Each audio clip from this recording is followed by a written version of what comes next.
Morning, church. Back with you here, still in Ephesians chapter 3, still in that same passage. I'm going to pick up in verse 16, where it says, I pray out of his glorious riches that he may strengthen you with the power through his spirit in your inner being. Now, that's going to become important later because it's that same spirit that we continue to talk about that raised Christ from the dead that gives us our power, so that Christ may dwell in your hearts through faith.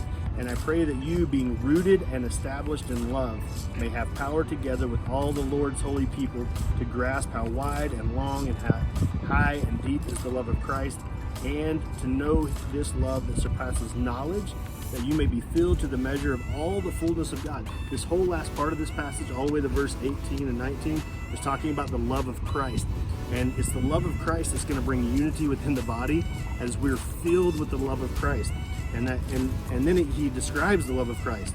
He says that so that Christ may dwell in your hearts through faith, may the power together with the Lord's holy people grasp how wide and long and high and deep is the love of Christ. If Christ loves us that way, the only way we're going to have unity within the body of Christ, and the only way we can bring unity outside of the church, is that we have that same love for others. And that love doesn't judge. It leads by example, it sacrifices, it lays its life down. That's the kind of love that Christ had for us, and that's the kind of love Paul is talking about. If the Ephesians are going to come together in unity, they have to have that same love for one another that Christ had for them. And we have to do the same if we want to experience that same unity in the body, as well as we want to lead the example for our country during this time. See you tomorrow, church.